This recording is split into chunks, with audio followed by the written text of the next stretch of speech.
dimudahkan segala urusan yang sulit, mengabulkan segala hajat, dan dijauhkan dari segala musibah dan berat.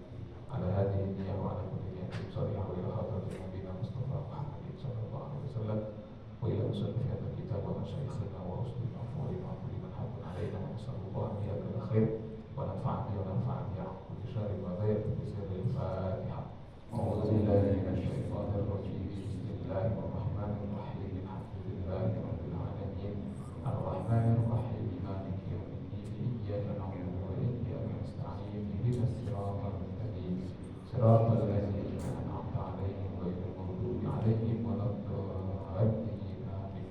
Rabbana zidna 'ilman nafi'an warzuqna fahman jayidan wa hibna bis-salihin. Allahumma ya mu'allima Adam 'allimna wa ya mufahhima Sulaiman fahimna. Subhanaka la 'ilma lana illa ma 'allamtana innaka antal 'alimul hakim. Allahumma shalli 'ala sayyidina Muhammadin bil qulub dawaiha wa 'afatil abdan wa shifaiha wa nuril absar biyaiha wa qutil a'wal bidaiha wa 'ala alihi wa sahbihi wa sallim wa akhir da'wana alhamdulillahi rabbil alamin. Sekarang hadisnya bab ya. Bab 21. Bismillahirrahmanirrahim. Qala al-musannif rahimahullahu ta'ala wa nafa'ana bihi wa ulumihi fid dharain amin. Wa an Abi Abdurrahman Zaid bin Khalid al-Juhani radhiyallahu anhu qala qala Rasulullah sallallahu alaihi wasallam man jahaza ghaziyan fi sabilillah faqad ghaza wa man khalafa ghaziyan fi ahlihi bi khairin faqad ghaza muttafaqun alaih. Dari sahabat Abu Abdurrahman, yaitu sahabat Zaid bin Khalid al-Juhani radhiyallahu anhu, beliau berkata, telah bersabda Rasulullah sallallahu alaihi wasallam, yang artinya barang siapa yang membantu, membekali orang yang berjihad di jalan Allah, maka sungguh dia telah berjihad. Dan barang siapa yang mengurusi keluarga orang yang berjihad di jalan Allah, maka sungguh dia telah berjihad. Muttafaqun alaih. Wa qala asy-syarih anna hadzal hadits yadullu ala anna man a'ana musliman ala jihadi an ya'ala lahu ma yahtajuhu fi safarihi aw qama bi syu'uni 'iyalihi hala bihi kana lahu mislu ajrihi wa jihadihi. Dalam hadis ini para ulama mengatakan bahwa hadis ini menunjukkan barang siapa yang membantu seseorang yang berjihad di jalan Allah dengan memberikan bekal atau dengan mengurusi keluarga yang ditinggalkan oleh sang mujahid tersebut, maka orang ini turut pula mendapat pahala seperti orang yang berjihad tersebut. Meskipun mungkin fisiknya tidak berangkat ke medan perang, tetapi karena orang yang berangkat itu dia yang memberikan modal, dan orang yang pergi berperang itu pergi berperang dengan tenang, tidak galau dengan keluarga yang dia tinggalkan sebab sudah ada yang mengurus misalnya, maka orang yang mengurus ini juga mendapat pahala jihad yang sempurna. Wa mas'uliyatul jihadi fi sabilillah la tanhasir fi fi'atin minan nas wa innama tashmalu kulla afradil mujtama' al-muslim. Kemudian para ulama mengatakan bahwa yang namanya kewajiban jihad itu tidaklah dikhususkan hanya bagi satu kelompok saja, tetapi itu adalah tanggung jawab yang harus dipikul oleh semua individu dalam satu komunitas. Ini kita bicara mas'uliyahnya, tanggung jawabnya. Adapun nanti yang berangkatnya memang tidak semua orang, bahkan dilarang. Tidak boleh satu kampung berangkat perang semua, nggak boleh. Ntar kambing sampai ngurus, gitu kan? Kalau semuanya perang. Pagi-pagi siapa yang nyirangin tanaman, siapa yang nyirangin kalau semuanya perang. Madrasah siapa yang ngajar kalau semuanya perang. Maka kalau konteks berangkat berperangnya memang tidak semua orang, tapi tanggung jawab tegaknya jihad itu ada di pundak semua orang. Tinggal nanti berbagi saja. Ya, ada yang porsinya memang dia berangkat, ada yang bagian mongkosin, ada yang bagian ngurus keluarga yang ditinggalkan, ada yang bagian menuntut ilmu, ada yang bagian mengajarkan ilmu. Yang tidak boleh adalah kalau semuanya berangkat berperang atau satu pun tidak ada yang berangkat perang. Apalagi jika musuh sudah masuk ke wilayah kita. Kata para ulama, jika musuh sudah masuk ke wilayah kaum muslimin, maka hukum mengangkat senjata itu menjadi fardu ain. Setiap orang jadi wajib tuh. Ya. Tapi jika dia masih di luar, ya, di luar atau di perbatasan, maka tanggung jawab bagi tentara-tentara yang ada di perbatasan. Fardu kifayah bagi yang lain. Ya, Allahu a'lam. Wa an Abi Sa'id Al-Khudri radhiyallahu anhu anna Rasulullah sallallahu alaihi wasallam ba'atha ba'san ila Bani Lihyan min Hudayl faqala liyatba'is min kulli rajulaini ahaduhuma wal ajru bainahuma rawahu Muslim.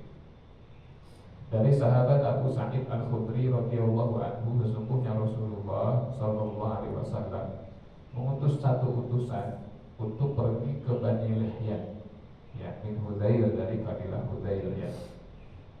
Mengutus untuk apa ini? Untuk apa namanya ya? Kalau sekarang itu rekrutmen tentara begitu kira-kira, ya, atau rekrutmen mujahid. Nabi kirim utusan, kamu ke Bani Lihyan, kamu ke Bani ini, rekrut orang buat berangkat berperang. Nah, tapi Nabi berpesan apa? Lihat ba'is min kulli rajulaini ahaduhuma wal ajru bainahuma. Kalau ada dua orang, maka yang berangkat cukup satu saja. Cukup satu yang berangkat. Dengan catatan apa? Yang tidak berangkat itu mengongkosi yang berangkat atau mengurusi keluarga yang berangkat. Nah, meskipun yang berangkat cuma satu, tetapi wal ajru bainahuma, kata Nabi, nanti pahalanya mereka masing-masing mendapatkan pahala. Ya. Nah, dari sini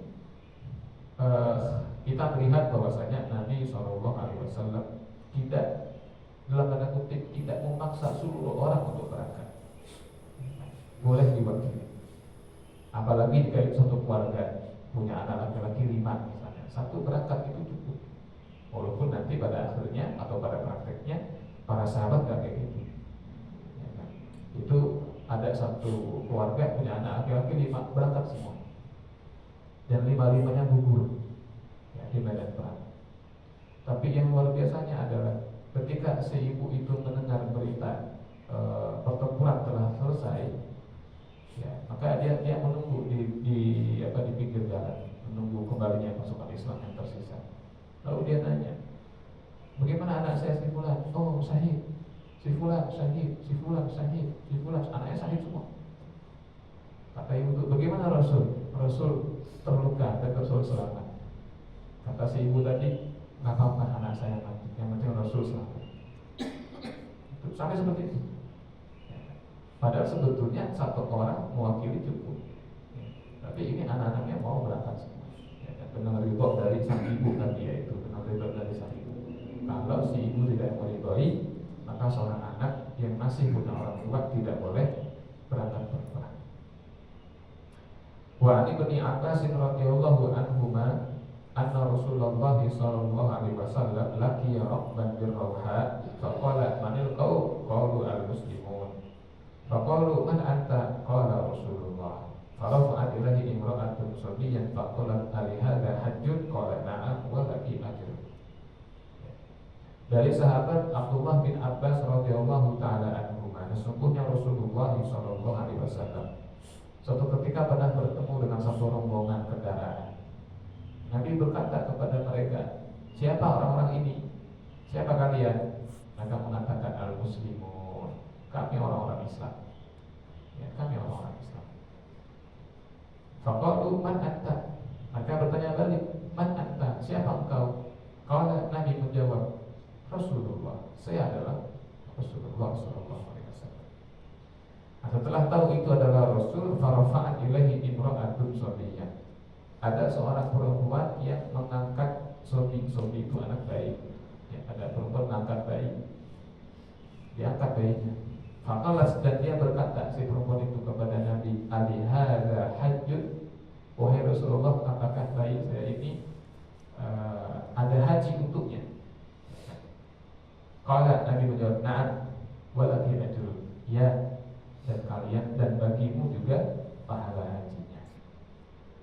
Nah, dari hadis ini jamaah dirahmati Allah Subhanahu wa taala, kita dapat menarik kesimpulan bahwasanya yang pertama, hajinya anak yang belum balik, ya, masih bayi, ya kan, dihajiin gitu kan, belum balik dihajikan, atau bahkan belum mukallaf, belum mumayyiz, malah ya, belum mumayyiz, di bawah 7 tahun lah, dihajiin, itu hajinya hukumnya sah, ya, hajinya hukumnya sah. Sehingga kalau si anak itu seumur hidupnya tidak haji lagi, ya, tidak haji lagi, maka kewajiban rukun Islam yang kelima sudah gugur sebetulnya, sudah selesai dengan haji dia yang masih kecil itu. Namun demikian para ulama menganjurkan begitu dia punya kemampuan, tetap dia nanti berangkat lagi. Tapi itu sebatas anjuran. Seandainya dia tidak kerjakan, apalagi karena barangkali pada akhirnya nggak punya kemampuan, maka nggak apa-apa. Ya, tapi kalau bisa nanti dikerjakan, dia pahalanya lebih utama. Ada mereka yang belum ngerti, tapi udah diajak haji, diajak umroh, sah, ya, berpahala, ya, itu berpahala. Lalu bagaimana nanti ibu? Nah, dia menyebutkan walaki ajrun, dan kamu juga ada berpahala si ibu itu. Ya. Karena kan namanya bayi kan nggak bisa tawaf, ya kan, nggak bisa lari, nggak bisa wukuf gitu kan. Jadi yang gendong kan ibunya. Nah, maka si ibu dapat pahala haji juga, ya, dapat pahala haji. Ketika dia menghajikan si anak, si ibu juga dapat pahala haji. Itulah kenapa Allah mengatakan bahwasanya orang yang menjadi sebab, ya, atau menjadi perantara dari lahirnya suatu ketaatan atau terlaksananya suatu ibadah, maka orang yang menjadi sebab itu juga mendapatkan pahala yang serupa. Misal ada orang yang ketika menjadi mutawif diminta untuk badal haji, kan gitu kan, untuk badal haji. Walaupun dia niatnya ketika itu membadalkan haji si fulan, tapi dia juga dapat pahala. Walaupun ketika itu niat hajinya adalah untuk si fulan yang dia badalkan, tapi kan yang bergerak dia, yang capek dia, dalam kutip gitu kan. Terlepas dari motivasinya apakah karena dibayar atau tidak, babnya lain. Kita baik sangka aja bahwa dia lillahi ta'ala gitu kan. Nah, tapi karena dia yang menggerakkan tubuhnya, dia haji dapat. Dia haji dapat. Kecuali memang motivasinya semata-mata karena uang. Jika motivasinya karena uang semata-mata, maka amal itu nggak sampai. Nah, misal itu ya Imam Asy-Syafi'i, barangkali kita pernah temukan ada keterangan tentang itu. Dia ditanya, ini disebutkan oleh Imam Al-Baihaqi, ya rahimahullah ta'ala, bagaimana hukumnya seorang yang membaca Al-Quran dari orang yang hidup dihadiahkan kepada orang yang sudah mati. Nah, itu sampai apa tidak? Nah, Imam Syafi'i ketika itu menjawab tidak sampai, tidak sampai. Tapi keterangan itu nggak selesai di situ, ya, ada lanjutannya di situ. Kalau dipotong ya selesai urusannya, ya kan? Kalau dipotong maka framingnya adalah Imam Syafi'i mengatakan kalau kita baca Quran orang hidup buat orang mati nggak nyampe. Kalau di framing begitu, tapi kan itu belum titik, belum selesai. Nah, Imam Baihaqi mengatakan bahwa yang ditanyakan itu konteksnya adalah ada orang yang diupah untuk membaca Al-Quran bagi mayit, sehingga orang ini ketika baca Quran semata-mata karena duit, karena uang. Nah, itu yang kata Imam Syafi'i nggak nyampe. Ada nggak kayak gitu? Ada kan? Iya, jadi dia bisnis itu tuh, bisnis baca Quran. Lagi saya bacain 1 minggu khatam. Nah, dia berapa orang nih? Misalnya 3 orang, ya kan, 1 minggu khatam dia bacain. Udah dia di kuburan tuh. Mungkin kalau dulu pakai lampu petromax, pakai tenda gitu kan. Udah dia baca Quran terus. Berapa tuh? 5 juta. Udah jangan kayak gitu, ya kan? Itu kalau dia karena duit itu yang nggak nyampe, ya kan? Kalau gitu gimana Ustaz? Ya anaknya aja yang baca kalau gitu, ya suruh anaknya yang baca, ya kan? Atau kerabatnya, ya mungkin sepupunya atau tetangganya, yang insya Allah lah nggak ada yang karena duit saya rasa. Kita kalau tahlilan baca Yasin itu kan nggak ada yang ngarang duit saya rasa kan. Apalagi cuma deseknya ya, isi paling 15.000 ya kan. Nah, rugi amat ngaji Yasin cuma dibayar mahal 15.000 gitu kan. Udah berusaha baca Yasin Belum tanya 20 menit, ya sih 20 menit udah hampir sejam. Dengerin tausiah setengah jam, 1 jam setengah cuma 15.000 isi besek, kan rugi kalau cuma karena itu. Nah, makanya kalau yang kita tahlil lingkungan itu, saya rasa itu bukan motif karena uang atau apa. Ya. Cuman kalau memprofesikan, ya, kan, membaca Quran untuk almarhum atau almarhumah dengan bayaran tertentu, itu yang kita hindari. Nah, itu yang kita hindari. Nanti orang bisa aja, ya kan dia udah capek Ustaz, menghargai dong capeknya orang. Nah, itu mah lain urusannya, ya kan? Lain urusannya. Pada akhirnya nggak bisa dipungkiri, yang demikian itu memang mengharapkan kematian saudaranya supaya ada job kan gitu. Iya lah, naudzubillah. Jadi jangan. Ya. Tapi kalau karena Allah, membadalkan haji, membadalkan umroh dan sebagainya, kalau itu karena Allah, maka yang pelakunya juga dapat pahala. Tapi kalau karena duit, yang dia niatin nggak nyampe, yang dia kerjain nggak dinilai. Udah mah nggak nyampe pahalanya, yang dia kerjakan pun nggak dapat pahala. Rugi kan? Alhamdulillah, alhamdulillah. Wa an Abi Musa al-Asy'ari radhiyallahu ta'ala anhu 'anil Nabi sallallahu alaihi wasallam annahu qala al-khazinul muslimul amin alladhi yunaffidu ma umira bihi fayu'tihi kamilan muwaffara thayyibatan bihi nafsuhu fayadfa'uhu ila alladhi umira lahu bihi ahadul mutasaddiqin. Dari sahabat Abu Musa al-Asy'ari radhiyallahu ta'ala anhu dari Nabi sallallahu alaihi wasallam, beliau bersabda yang artinya al-khazin. Khazin itu apa ya? Khazin itu orang yang menyimpan harta. Kalau sekarang itu sering diartikan seperti bendahara begitu, itu khazin. Orang yang menyimpan harta, kan khizanah itu lemari penyimpanan. Khazin yang megang harta. Jadi anggap saja al-khazin al-muslim alamin, orang muslim yang dipercaya untuk memegang harta umat. Nah, misalnya apa? Zakat. Ya kan? Nah, seorang muslim yang dipercaya untuk memegang harta umat, ya kan? Dan dia tunaikan itu seperti yang dititipkan kepadanya, ya. Jiwanya bersih, ya, betul-betul dia tegakkan hak-hak harta itu sesuai yang diamanahkan. Jadi di sini barangkali orang-orang yang di Basda gitu ya, di Lazismu, ya kan, Lazisnu, ya, dan lain-lain, dia amanah sekali. Pokoknya sesuai dengan yang dititipkan, dia amanah. Enggak dia ngambil untung ini itu, enggak gitu kan. Tidak curang, tidak culas. Yang dia sedekahkan, yang dia salurkan itu sedekahnya orang lain, harta orang, bukan harta dia. Nah, tapi kata Nabi, ahadul mutasaddiqin, orang yang seperti itu, yang amanah itu akan digolongkan Allah sebagai salah satu di antara orang yang sedekah. Walaupun itu bukan harta dia, tapi karena dia amanah, dia tunaikan dengan baik, dia sampaikan dengan sempurna.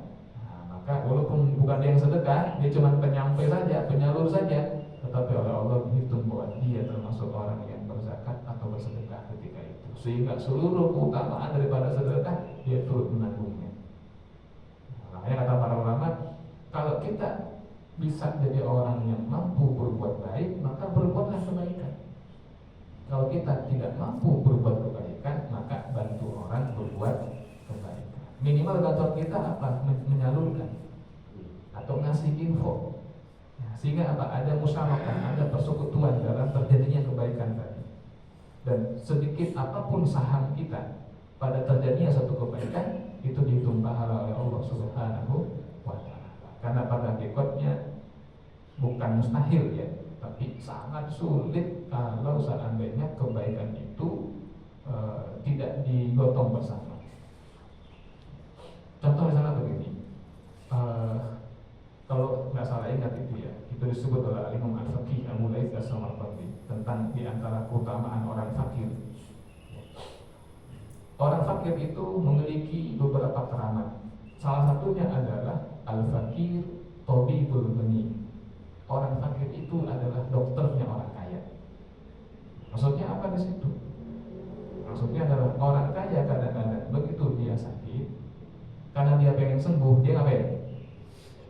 Nah, sedekah kepada orang fakir. Ya kan, karena dia pengen sembuh tuh, dia tawasul sama amalnya. dia sedekah sama orang fakir terus minta tolong doain ya Bu, ini saya sedang sakit ini, semoga Allah angkat penyakitnya. Nah, maka si fakir itu angkat tangan, ya Allah semoga si fulan yang udah baik ini engkau sembuhkan, engkau angkat penyakitnya, itu kabul. Maka secara tidak langsung orang fakir adalah tabibnya orang kaya. Di situ kebaikannya terkumpul. Dan Nabi sadar diri sendiri, orang kaya butuh orang fakir butuh orang kaya. Itu sudah menjadi sunatullah. Nggak bisa sebuah kebaikan tegak dengan sendirinya. Nah, maka perlu ada persekutuan. Ya, orang Islam diperintahkan Allah untuk saling tolong menolong dalam kebaikan dan ketakwaan. Tapi tidak boleh saling tolong menolong dalam perbuatan dosa atau perbuatan permusuhan. Nah, ini ujung daripada bab kita. Insya Allah yang akan datang setelah ini bab 22, itu bab tentang an-nasihah. Sampai di sini ada pertanyaan dulu barangkali? Monggo. Kalau kita sedekah, tapi kita minta doa sama dia, itu boleh? Pertanyaan baik. Seseorang sedekah kepada si A, lalu kemudian si orang sedekah ini minta doa dari si A. Nah, boleh apa tidak? Begitu ya, boleh. Nah, boleh. Nah, dia boleh seperti itu. Nah, tolong doain ya, gitu kan. Ini supaya saya punya hajat kabul, itu boleh.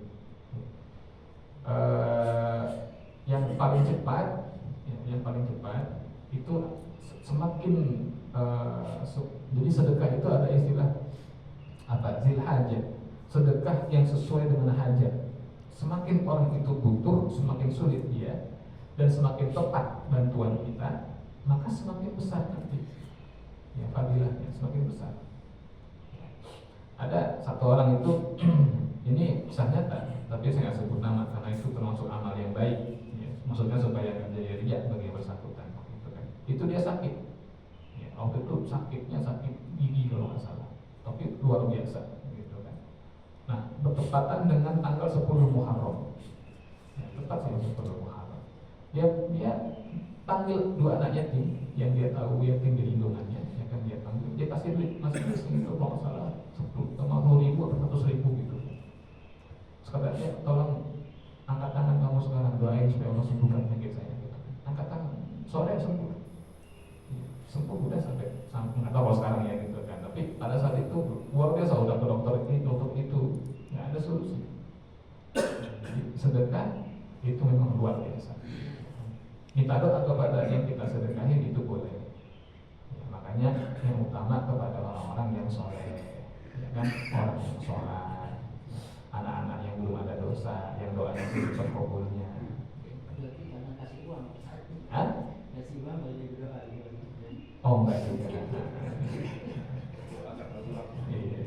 Barangkali dia karena apa namanya terima kasih. Kecuali dari awal ya kita ngomong, ini saya mau kasih uang nih, tapi tolong doain ya habis ini ya. Nah itu kalau kayak gitu jangan. Jadi dia begitu, dia udah tahu tuh, gitu kan.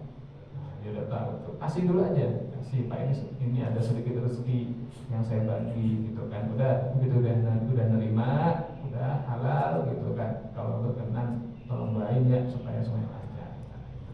Jangan dari awal diikat dulu nih. Ini saya udah cepet nih, ente mau nggak? Mau tapi doain nanti. Gitu. Jangan karena uang nanti doanya dia. Jangan. Wallah. Tapi Allah itu maha tahu. Kadang-kadang kita nggak minta doa, cuma niat aja. Kamu itu kita ngasih aja. Dan ngasih aja. Kita nggak ada omong-omongan tolong doain supaya sembuh, tolong niat dalam hati niat. Itu juga kabul. Allah itu, walaupun kita nggak ngomong. Tapi kita niat dari awal, ya Allah semoga dengan ini tolak bala, dengan ini jadi kafarat, dengan ini jadi kabul hajat. Kita nggak ngomong sama si fakir itu, Allah kabul. Dan itu yang lebih disukai. Jangan walaupun saya mengatakan tidak dilarang dia minta doa setelahnya, tapi yang lebih disukai adalah membiarkan orang itu berdoa dengan sendirinya. Nggak usah kita suruh. Cukup kita niat dalam sini, nanti begitu kita beri sesuatu, orang yang tahu terima kasih dan berdoa. Meskipun kita nggak minta-minta, itu yang lebih utama. Wallah, mau begitu. Kita kadang-kadang kita lihatnya ikhlas ya memberi orang seperti tadi ya, jalan satu tempat kita cari benar-benar orang yang membutuhkan. Boro-boro kita minta doa dari dia, kita kasih aja dia ucapan terima kasih enggak, mukanya dikasih sudah kita pergi ya sudah pergi tapi nah itu jadi yang niatnya tadi kita mau ikhlas jadi kesannya jadi bukannya sedekah gitu ya, karena tadi ya kadang ketemu yang model begitu kan kita udah pilih ini orangnya kayak memang dibantu Masya Allah. jadi seperti itu gitu. Jadi kita lihatnya jadi gimana saja kasihnya ke kita aja Pak. Kita terima kasih. Memang ada orang begitu. Ya. Ada semacam hukum tak tertulis di dunia ini bahwa orang yang tulus akan bertemu dengan orang yang culas. Iya, ujiannya tuh itu. Ya kan? Pasti ketemu tuh sama orang yang kayak gitu. Bertemu dengan orang-orang yang seperti kacang lupa kulitnya. Ya kan? Nah, itu ada. Yang kalau akhirnya kita nandain. Jadi begitu kita. Iya. Berarti Allah mau kita naik tingkat ya, supaya begitu kita membantu itu nggak pandang orang itu apakah dia tahu terima kasih atau nggak tahu terima kasih kan gitu. Karena memang begini, yang sulit adalah berbuat baik kepada orang yang berbuat buruk kepada kita. Kalau dia baik terus kita baik, atau kalau kita kasih dia tahu terima kasih. Ada dua orang yang sama-sama susah nih, si A sama si B. Yang si A dia susah dan orangnya tahu terima kasih, ngerti adab. Si B ini udah mah susah, jahil adabnya, gitu kan? Kan itu ujian banget buat kita. Kita mau nggak bantu, kita tahu depan mata kita dia susah. Mau pura-pura nggak tahu, kita udah tahu dia susah. Tapi kalau kita bantu, hati kita jadi susah, gitu. Karena kan kelakuannya begitu, gitu kan? Udah dibantu, ngomongin di belakang. Ada Pak, masih penting kalau ada. Saya sebut nama dah, gitu kan, di Laut Utara itu. Ya kan? Kalau dikasih uang dia maunya sama bapaknya. Tiap hari muter jadi tak sedekah. Begitu yang ngasih ibunya dia nggak mau. Bapaknya ada nggak katanya. Begitu. Karena kalau bapaknya yang ngasih minimal 40.000. Kalau ibunya ngasih 20.000. Pernah satu ketika yang ngasih anaknya cewek tuh Pak Andi tahu orangnya siapa tuh. Pak Andi tahu orangnya. Nama abangnya Awal, Mas Awal. Mas Awal lagi nggak ada, yang ada adiknya cewek, gitu kan, si Nisa. Datang orang itu sama si Nisa dikasih 5.000, dia lempar sama dia. Dia lempar sama orang itu. Ada harganya. Nah, itu sampai kayak begitu. Ya, tapi kalau dia mati, tak gimana? Tanda kutip ya. Kalau dia mati, hanya ujiannya itu kan. Ya, sedekah sama orang yang baik, yang tahu terima kasih itu nikmat. Nah, sedekah sama orang yang kayak gitu emang luar biasa. Tapi kalau kita tetap udahlah kita kasih aja. Gitu kan. Kalau kita dikasih sedekah gimana Pak? Kalau kita dikasih sedekah, maksudnya terima apa enggak gitu? Apa? Adik juga pernah, saya juga pernah. Kalau kasih uang sama orang, Oh gitu. Dia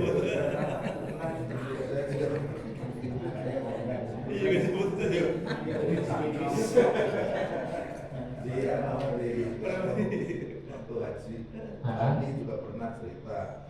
Saya juga pernah anak muda, tahu bagi gitu. Masya Allah, dapat 2 rial. Alhamdulillah.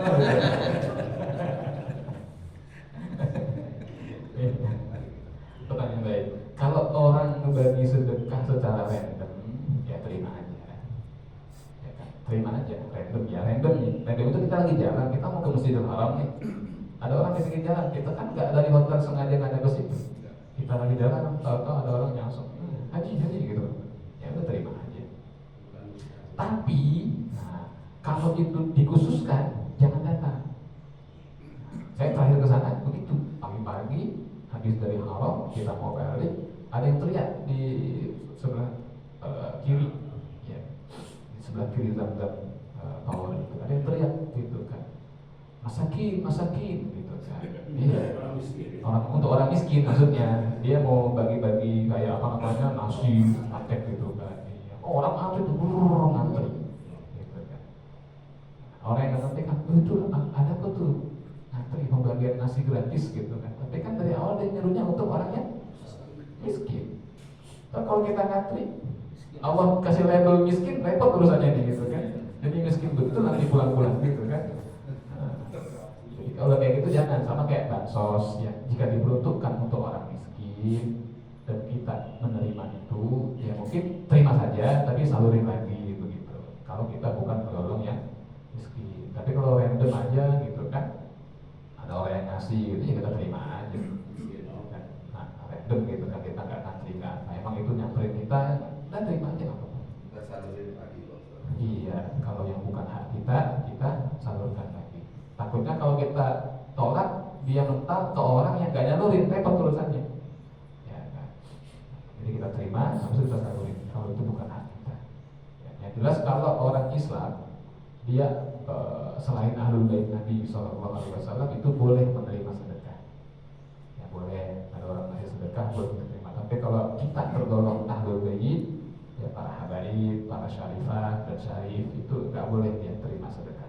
Terus hukumnya yang berarti yang ngasih tadi gimana Pak? Nyampe nggak berarti dia ya? Kalau kita kan mungkin Pak Andi diserahkan ke mana lagi gitu. Iya. Yang random tadi asal tadi. Padahal mungkin Pak Andi lebih mampu dari. Niatnya buat orang yang miskin padahal ya. Sampai niat nyampe. Itu sedekah yang salah orang gitu kan. Disangkanya orang miskin, gak taunya kayaan dia gitu kan, misalnya gitu kan. Gak apa-apa, tetap niat itu sampai. Dalam hadis itu Nabi sebutkan ada orang sedekah 3 kali dia salah. Yang pertama maaf seorang wanita yang melacurkan diri yang dia sangka orang perempuan baik-baik. Yang kedua dia sedekah kepada seorang laki-laki yang pencuri yang dia sangka orang baik-baik. Yang ketiga sedekah kepada orang kaya yang pelit yang dia sangka juga orang baik-baik. Dan tiga-tiganya itu Allah terima sedekahnya sesuai niat. Kami nggak tahu, ya, dia nggak tahu. Ini seperti kayak kita lagi di rumah, lagi nyiram tanaman, tiba-tiba ada orang datang pakai peci, pakai baju koko, pakai tas kecil, assalamualaikum Pak, yatim piatu yayasan kami gitu kan. Barangkali ada rezekinya, ngasih amplop, ngasih ini. Maaf kita baca, ini di Sumeneb di Madura misalnya gitu kan. Aduh jauh banget di Madura kesini-sini gitu kan. Tahu enggak dah gitu kan. Ya saudara, kalau misalnya kita saudara kasih 10.000 misalnya, enggak 10.000. Perkara itu kemudian fiktif, urusan dia. Ya kan? Ternyata bukan buat anak yatim, ternyata dia yang yatimnya gitu kan. Ya kan? Karena udah bapak ada ibu dia. Ya itu urusan dia. Tapi niat kita sampai. Dan kita sampai, insya Allah ya. Allah alam bisawab. Saya kira itu tadi menguji. Gak ada nerusin yang tadi. Bina Rokom itu ada di rumah makan. Kalau kita kasih takdir dia doanya panjang. Kalau kita ngerti ngasih pengen doanya kan apa saja. Ya. Dan kalau tidak salah dengar, saya ada di hadis ayat menyebutkan bahwasanya ciri-ciri kita ikhlas itu tidak mengharapkan terima kasih sekali terima kasih itu tidak. Itu sekilas saja. Tapi pertanyaan saya di luar itu konteksnya yang ke jihad tadi. Jihad itu identik dengan perang, syahid, surga. Tapi itu kan di masa Nabi. Nah dalam konteks kekinian itu ya amalan jihad itu seperti apa Ustaz? Yang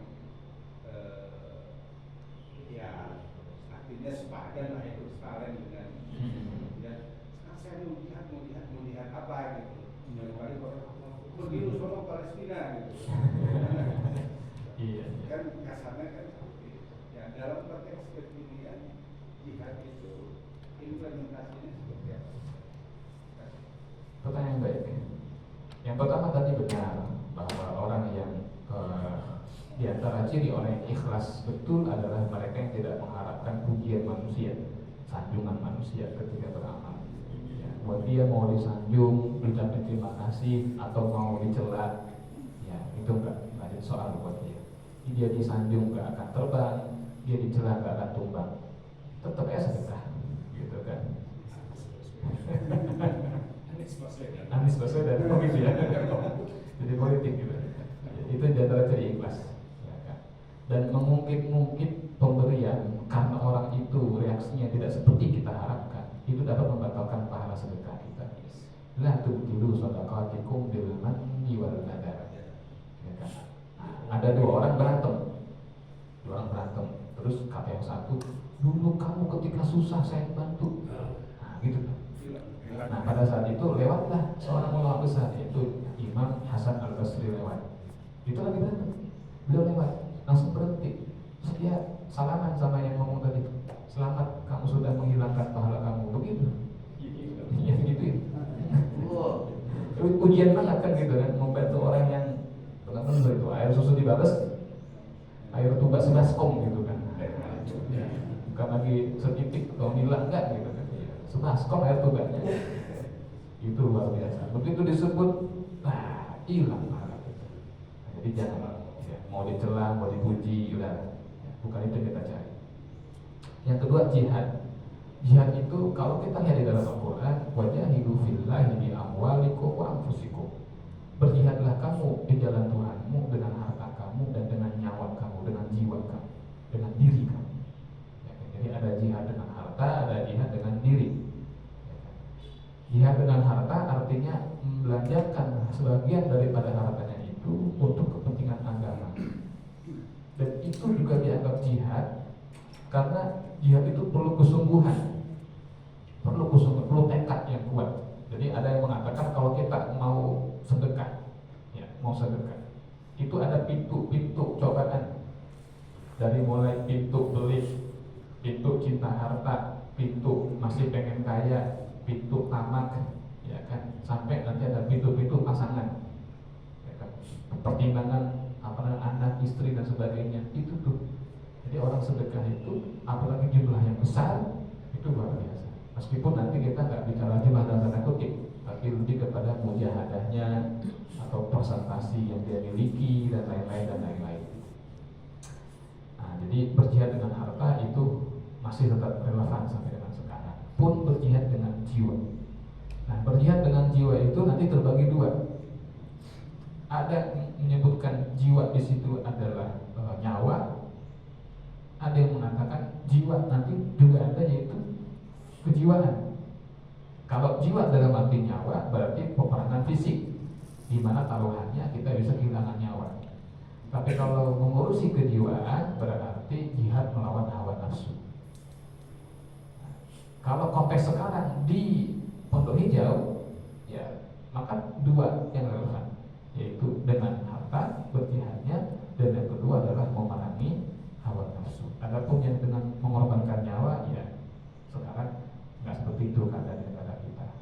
Ya, kan? Di Palestina selalu ada, ya, di Suriah selalu ada, tapi di tempat kita sekarang untuk jihad dengan nyawa itu belum waktunya atau belum saatnya.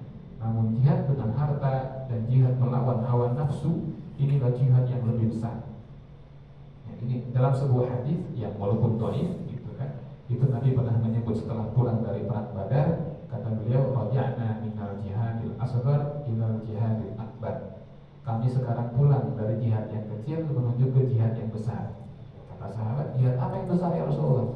Jihad melawan hawa nafsu. Itu jihad yang besar. Itu pertempuran yang terus berlangsung sampai kita mati. Ya, melawan hawa nafsu itu. Ada sombong, ada ujub, ada dengki di situ. Perlu kesungguhan yang luar biasa untuk bisa menundukkan hawa nafsu itu. Maka disebut dengan jihad. Ya, wallah, saya kira itu. Tapi ada lagi? Ada, monggo. Untuk sedekah dan katakanlah zakat itu yang kita lihat sekarang suka dideklarasikan. Saya mau zakat untuk harta saya dan lain sebagainya, seperti itu. Tapi mengingat tadi ya, Pak Budi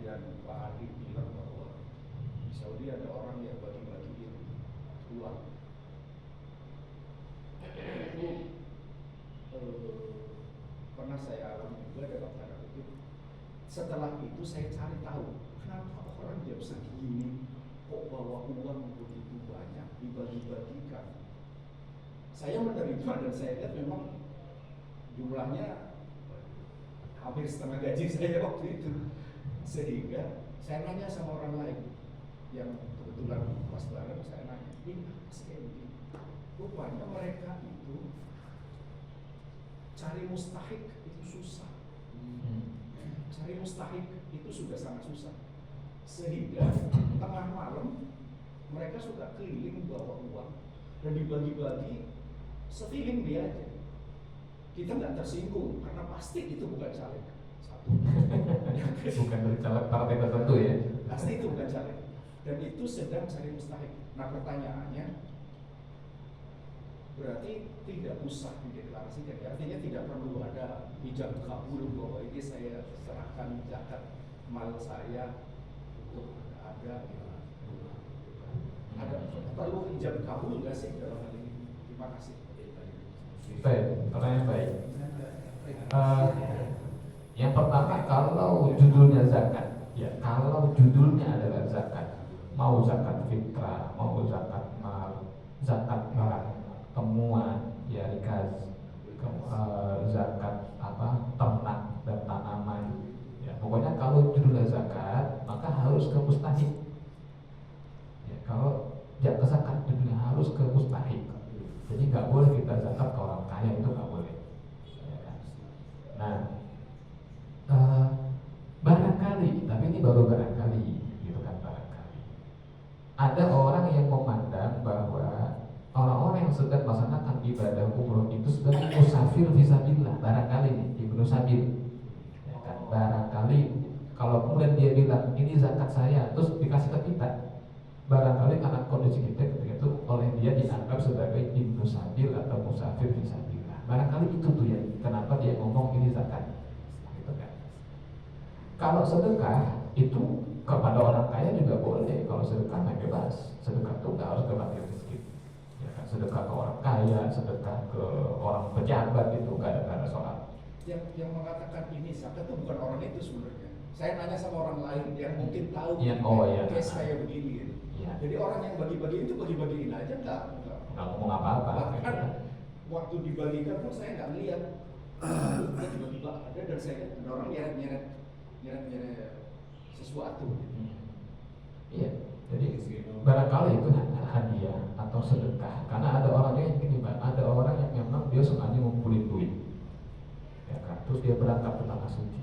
Dia juga tanggung sebetulnya, tapi dia ingin dapat keutamaan sedekah di tanah haram yang nilainya akan berlipat, gitu kan.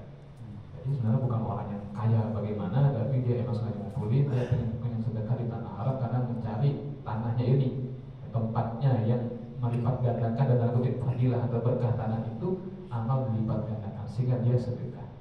Jadi nggak mesti itu zakat, nggak mesti itu ini itu, kadang-kadang karena dia pengen dapat keutamaan aja, ada yang kayak gitu.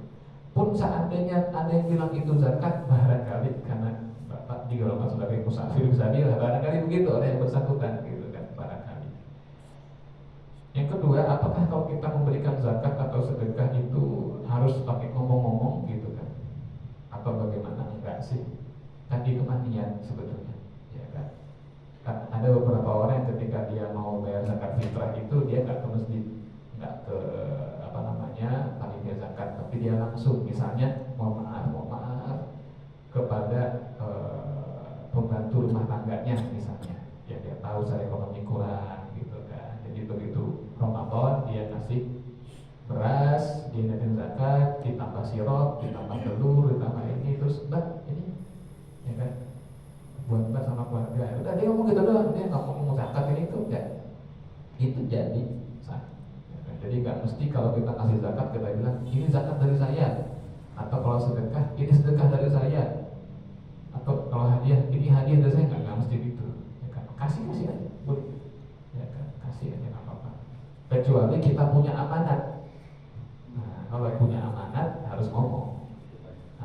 Misalnya ini zakat dari Pak Fulan, bukan punya kita nih, gitu kan. Ini ada zakat dari Pak Fulan, sampaikan. Atau ini zakat dari saya, tolong sampaikan kepada si Fulan. Nah, itu harus ngomong. Karena ada ada amanat tertentu. Tapi kalau itu dari kita ke yang bersangkutan pribadi atau nggak ada yang lainnya, nggak usah ngomong, nggak apa-apa. Ya kan? Saya kira itu bahwa monggo. Ustaz, kait dengan kewajiban kita kepada tetangga, seandainya ada tetangga yang lapar gitu, itu kan wajib bagi kita untuk jangan sampai ada lapar. Ini ada kasus gitu, contoh yang kebetulan dia tuh keluarga itu mantan orang kaya. Ya, secara aset kan mungkin ya, masih lumayan juga gitu ya. Tapi karena entah mungkin kelas atau gimana sebelumnya, ya terkesan kelihatan malas, nggak mau mencari nafkah. Jadi kalau untuk menutupi kebutuhannya misalkan hidup sini gitu ya. Akadnya pinjem ya?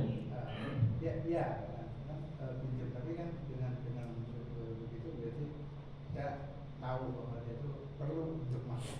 Nah itu jatuhnya kewajiban kita untuk orang yang demikian ya katakan singkatnya miskin karena malas gitu, nggak mau kerja gitu. Apakah itu berdosa kalau misalnya kita ya kuranglah membantu? Oke, pertanyaan baik. Saya paham ya arahnya kemana nih. Pertanyaan bagus. Agama menganjurkan untuk mencintai orang-orang miskin, ya kan? Maka itu salah satu wasiat Nabi kepada sahabat Abu Dzar, ya kan? Ausani Khalili sallallahu alaihi wasallam bihubbil masakin wa dunuwi minhum. Orang yang paling aku kasihi yaitu sang Rasul memberikan kepadaku wasiat untuk mencintai orang-orang miskin dan merendahkan diriku untuk bergaul dengan mereka. Jadi enggak kelas dan sebagainya. Nah, orang yang miskin itu terbagi menjadi dua pada akhirnya. Ada yang sa'il, ada yang minta-minta, ada yang mahrum, ada yang menjaga kehormatan, ada yang minta-minta. Orang yang minta-minta terbagi menjadi dua. Ada orang yang minta-minta karena memang faqah, karena memang kemiskinan yang menjerat dia, wal hajah, dan memang dia punya hajat. Ada yang minta-minta karena malas. Nah, tentu nanti beda panduan, ya kan, beda tuntunan kepada orang-orang seperti itu.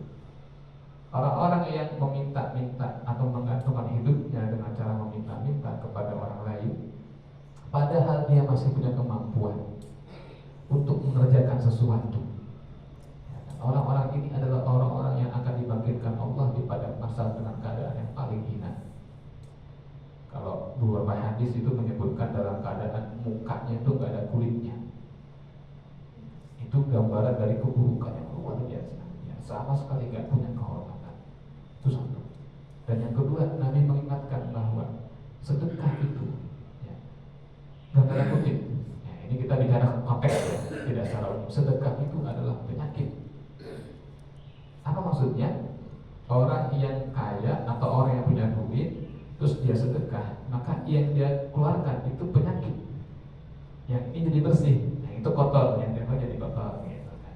Nah, sehingga orang yang minta-minta dia ngumpulin apa? Kekotoran dari orang, penyakit dari orang.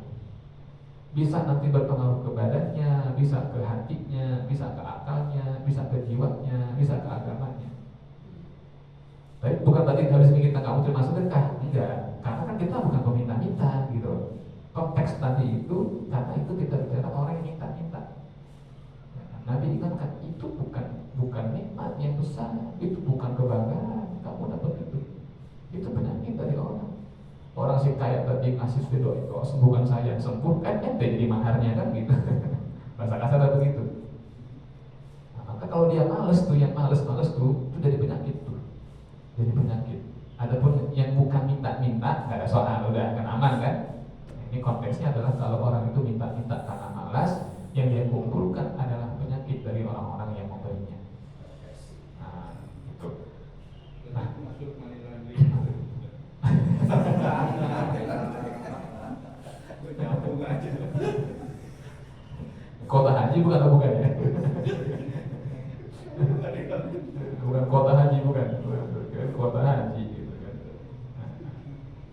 Itu Pak ya. Jadi yang ketiga kemudian kepada orang yang demikian, kalau dia masih kita pandang mampu mengerjakan sesuatu dan kita mau membantu, minta dia untuk mengerjakan hal tertentu terlebih dahulu. Nah, misalnya suruh cuci mobil dulu, suruh siram tanaman kita dulu, gitu kan. Ya kalau kayak gitu ya nggak bisa, ya kan? Nggak boleh. Ya kan? Punya anak nggak kan gitu. Kalau ada anaknya maka anaknya tanggung jawab. Mestinya begitu. Atau kalau misalnya nggak punya anak, punya keluarga terdekat nggak, saudara kandung misalnya, gitu kan. Jadi banyaklah yang bisa kita upayakan, ya kan? Atau melibatkan tokoh masyarakat, melibatkan DKM, melibatkan ustaz-ustaz, ya kan? Diskusi gitu kan. Ini Pak gimana Pak, gitu kan. Apa-apa. Kalau memang orang yang ada di sekitar sini dan antum tahu orangnya, kemudian ini itu antum saya ke sana nggak apa-apa. Ayo Ustaz kita ke rumahnya kita diskusi. Biar kita tahu juga keadaan dia bagaimana. Ya, biasanya dia punya aset berapa, terus dia punya keahlian apa. Kalau dia masih punya aset yang bisa dijual dapat duit besar atau digadaikan ke bank buat modal dia bisa mandiri, kan kenapa enggak? Daripada hidupnya hanya menggantungkan kepada orang lain. Ya, hiduplah dengan cara yang terhormat. Ya. Gitu. Nah, yang terakhir terkait itu juga orang yang miskin tetapi terlibat judol misalnya, udah miskin judol, mulut judi gitu kan. Ini bagaimana membantunya? Karena kalau kita kasih uang pasti didepositokan sama dia gitu kan. Judi maksudnya gitu kan. Jadi ya bagaimana ya kalau dia punya anak dengan istri yang kita kasih beras. Kasih beras gitu kan. Iya, buat anaknya istrinya gitu kan. Jangan kasih duit. Walaupun ke istrinya jangan kasih duit. Karena orang kayak gitu dia tahu dunia dengan duit, kita juga. Nah, jadi kita mandang bininya sama anaknya aja udahnya, jangan sampai mati kelaparan. Kalau mau kita bantu kita kasih dia makanan saja, jangan kasih uang. Ini terakhir, orang yang suka minjem duit. Pada dasarnya, Bapak sekalian sebagai penutup ya, meminjam uang itu hukumnya mubah, boleh-boleh saja. Kita lagi susah pinjam duit itu mubah. Meminjamkan uang hukum dasarnya sunnah. Karena orang itu begitu dia datang itu dia udah melepaskan harga dirinya kan, dengan mengatakan saya mau pinjam uang itu dia udah melepasin egonya tuh. Kita bantu itu sunnah. Tapi kata Imam Nawawi, ini Imam Nawawi ya, bukan saya hanya menyampaikan saja. Imam Nawawi mengatakan ada dua orang di antaranya itu yang kalau dia pinjam duit ente jangan kasih. Jangan kasih. Satu, orang yang terkenal tidak bayar utang, ya kan? Terkenal nggak udah pinjam kemana-mana tuh dan ada yang dibayar. Entah karena dia tidak mau membayar atau karena dia nggak punya kemampuan membayar. Maka kalau dia pinjam uang jangan dikasih pinjam. Tapi kasihan, ya kasih aja kalau mau sedekah gitu kan. Nah, Pak saya pinjam dong berapa? 500.000. Udah nggak usah, 50.000 nggak usah. Ini 20.000, ini 10.000 gitu. Jadi kalau dia pinjam duit yang kayak gini nih yang nggak pernah bayar, yang ada kasih pinjam lagi. Yang kedua, orang yang kalau megang duit pasti maksiat, punya uang buat judi, punya uang buat mabuk, punya uang buat main perempuan. Nah, makanya karena kalau kita pinjemin, walaupun dia ngomongnya buat SPP, buat bensin, ujungnya belok gitu kan. Nah, jadi tetap kalau yang dua ini terjadi, kata beliau udah jangan dipinjamkan. Jadi kalau kita mau kesian bantu, nggak ada akad hutang piutang di situ. Ya, tentu dengan nominal yang sekedar saja. Ya, saya kira itu ya. Wallahu a'lam. Ada lagi terakhir barangkali? Ada? Monggo Pak Haji. Terakhir. Mau nanya tadi mengenai bayi yang bisa haji tadi gimana Pak Ustaz? Pengertiannya? Oh iya. Nah, ini saya ada cerita ya. Kebetulan saya nonton YouTube.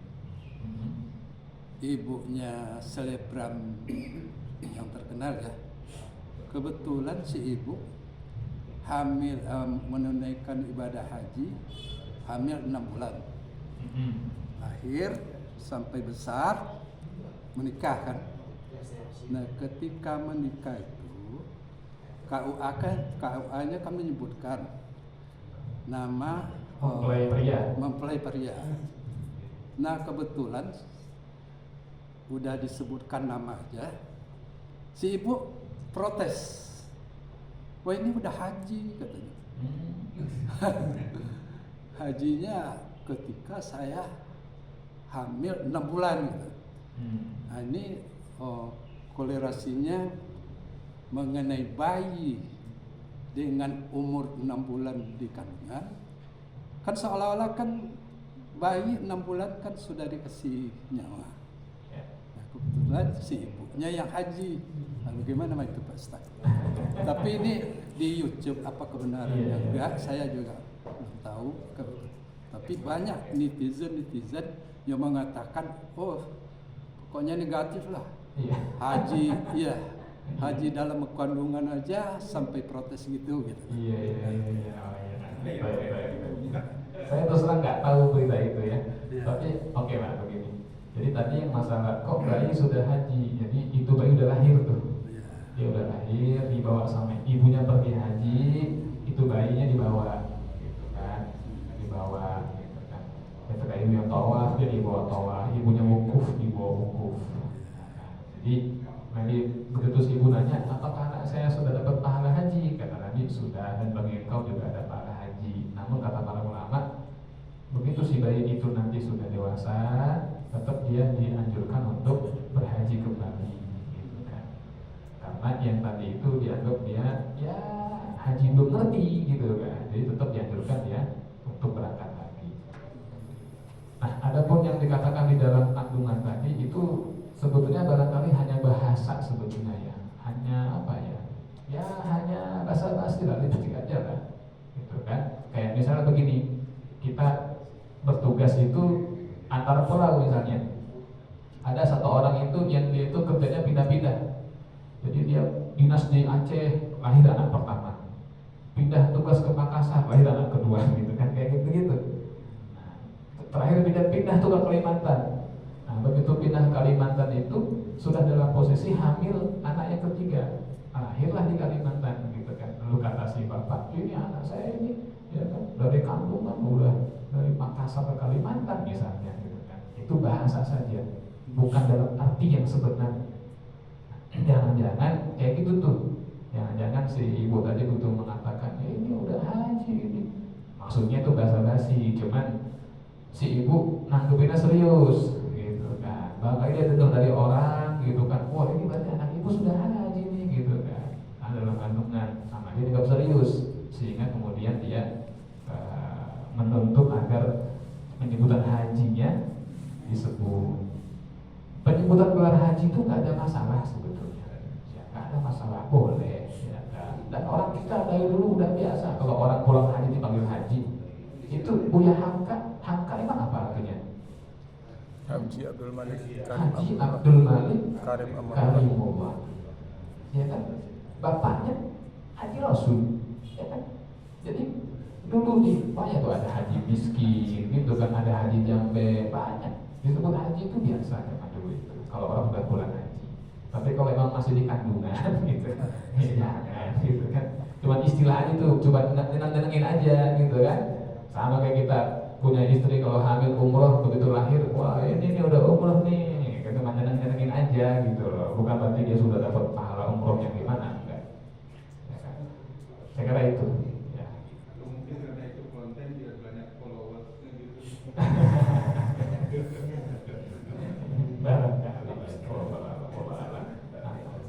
Yang jelas gini Pak, anak kecil yang belum balik, kalau dia berbuat kebaikan dapat pahala.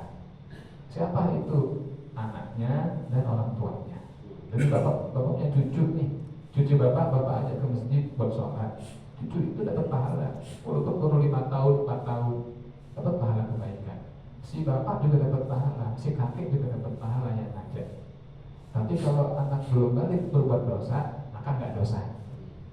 Tapi kalau dia berbuat kebajikan, maka dia berpahala. Jadi si bayi tadi itu yang haji ya dapat pahala, gitu kan. Tapi kalau belum lahir ya tuh sekarang lahirnya belum, gitu kan. Nggak bisa kita bilang ini. Pak, kalau pahala surat-surat yang setara dengan haji umroh itu maksudnya sekali aja atau yang setiap hari? Masya Allah, Masya Terbesar Allah. enggak lagi. Ya setiap kali kita mengerjakan, ya, setiap kali kita Biar numpuk itu. setiap kali kita mengerjakan itu kita dapat pahala seperti haji atau umroh yang sempurna. Tapi ada syaratnya kan itu kan? Ada syaratnya kan? Syaratnya apa itu? Jadi bukan masalah waktunya. Jadi dari subuh di rumah nggak ke masjid, terus begitu ada waktu suruh, udah suruh dia sholat gitu kan? Nggak begitu. Kalau yang cuma di rumah terus dia waktu suruh dia sholat itu hanya dapat pahala sholat sunnah suruh saja. Tapi kalau yang memenuhi syaratnya, dia ke masjid, dia zikir, dia iktikaf, dia nyari ilmu, terus dia baru suruh, nah itu yang dapat pahala sholat sunnah dan pahala haji atau umrah yang sempurna. Itu ya insya Allah. Ya. Jadi sudah sah disebut haji fulan, insya Allah. Secara suruh. Secara suruh tadi sebutannya. Ya. Saya terlambat sholat subuhnya di rumah, tapi kalau di masjid juga. Buat bapak boleh.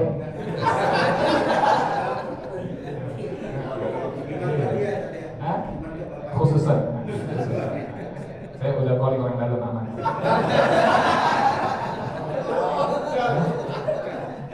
Enggak, karena kan biasanya kan ke masjid. Nah, tadi ada uzur, jadi nggak sempat. Kan pahala tetap sama kalau ada uzur, gitu. Jadi kebiasaan yang kita kerjakan, ketika suatu hari terhalangi karena sesuatu, misalnya udah mau berangkat tapi perut panggilan alam, jadinya kan kadang gitu kan? Ya maka pahala kan tetap dihitung oleh Allah karena kebiasaan. Gitu. Siapa orang dalamnya? Ya Nabi orang dalamnya. Karena ini kan gitu. Kalau kamu kerjakan satu amal, kemudian ternyata ada uzur, maka dihitung. Tetap gitu. Udah mau berangkat tadi, beliau itu pas adzan itu udah mau berangkat, cuma tahu panggilan alam gitu kan. Jadi ya terpaksa. Kalau tadi cuma satu antri gitu kan. Ya, banyak suka kalau baik sangka sama orang ya kan. Saya kira Asia terakhir yang Kalau kita ngasih uang sama preman itu misalnya dia bawa minum, kita menurut saya buat preman ya. Jadi kalau kita tahu pasti, ya. Nah, tapi kalau cuma dugaan nggak jadi soal. Sama kayak sedekah. Misalnya kita lagi mau renovasi masjid, ada orang datang Cina, terus Pak Ustadz saya nyumbang ya berapa 1 juta. Yang kita tahu dia punya material, punya toko obat, punya toko elektronik, ya kita terima walaupun dia Cina kafir, karena yang kita tahu dia jualan gituan. Tapi kalau kita tahu dia bandar togel atau bos mucikari misalnya, ya jangan. Karena pasti uang haram. Pasti uang haram. Tapi kalau yang kita tahu dia ada usaha, walaupun barangkali itu uang haram, tapi kita tahu dia usaha, maka kita ambil yang dia usahanya. Maka apa yang dia berikan boleh kita terima. Dalam memberi juga sebaliknya, kita memberikan kepada orang yang kita tahu pasti dia bakal diuji, pasti dia minum khamar, maka jangan kasih. Tapi kalau kita nggak tahu, ya kan, cuma dia yang kita tahu dia cuma sekedar nongkrong, main gaple, kita nggak tahu tuh dia tuh nggak main gaplenya gitu kan? Ya udah kita kasih aja nggak apa-apa. Kalau tahu nggak boleh. Nah, kalau tahu nggak boleh, karena tidak boleh membantu orang dalam perbuatan dosa. Ya. Wallah, saya kira itu. Ya, semoga ada manfaatnya. Kafaratul majlis, subhanallah wa bihamdika asyhadu an la ilaha illa anta astaghfiruka wa atubu ilaik. Allahumma shalli ala sayyidina Muhammad wa ala ali sayyidina Muhammad. Assalamualaikum warahmatullahi wabarakatuh.